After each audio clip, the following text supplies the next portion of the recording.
প্রবাসে কিন্তু অনেক কষ্ট, বলে বোঝানো যাবে না।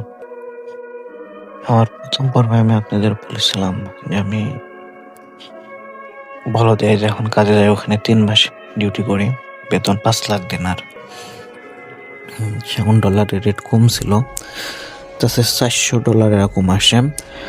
$৪০০ তাতে বাংলা টাকা ৩০-৩২ হাজার টাকা আসে, কারণ সে সময় ডলারের রেট ছিল কম। এক টাকায় দেখা যাচ্ছে ৮০-৮২ টাকা আসে। $৪০০ বলদিয়ায় ধরেন রাস্তার ধার দিয়ে কাজ করতাম। ৩টা মাস কাজ করছিলাম ওখানে। তাতে ৳১,০০,০০০ কিন্তু খাওয়া খরচ চলে যেত, ৳৪,০০,০০০ থাকতো। তা ২৪-২৫ হাজার টাকা মাসে থাকতো। আর রাত্রে থাকার অবস্থাটা খুবই খারাপ, কারণ ওই জায়গাটায় অতিরিক্ত ছারপোকা।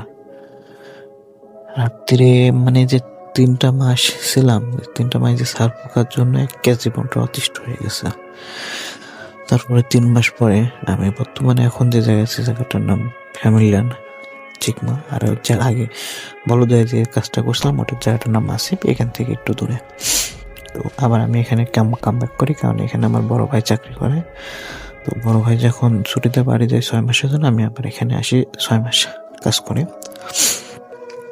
এখানেও বেতনটা একই, ওখানে $৫,০০,০০০ দিত আর এখানে $৪০০ দিত। সে সময় বাংলাদেশে টাকা রেট কম ছিল, ১৮-১৯ সালে। আর মূলত সে সময় আমি অবৈধ ছিলাম।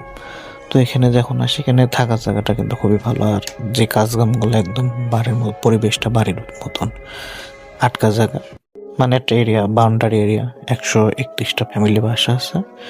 আর 2টা অ্যাপার্টমেন্ট আছে, সব মিলিয়ে 200 বাসা আছে, কিন্তু খুবই পরিবেশটা সুন্দর। এখানে আমি কাজ করতাম। তো আমার সাথে আর একটা ছেলে কাজ করতো এদেশে করতে।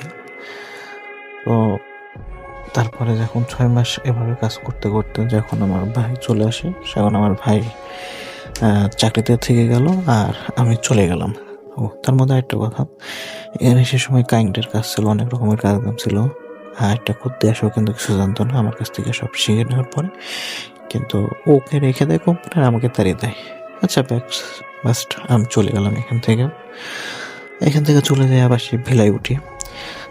ভিলায় উঠি ৩ তলা ভিলাটা। ভিলায় কোনো রুমে জায়গা নেই, প্রচণ্ড মানে লোকজন। সে সময় ভিলা কম ছিল। তো আমার এক ভাইয়ের রুমে থাকতাম। পরে আস্তে আস্তে একটা রুম পেলাম ছাদের উপরে রুমটায় থাকলাম। মানে গরমের সময় কোনো সমস্যা হলো না, থাকার জন্য খুব ভালো ছিল। যখন এখানে শীতকালে বৃষ্টি হয়, যখন শীতের সময় হলো সেখন কিন্তু উপরে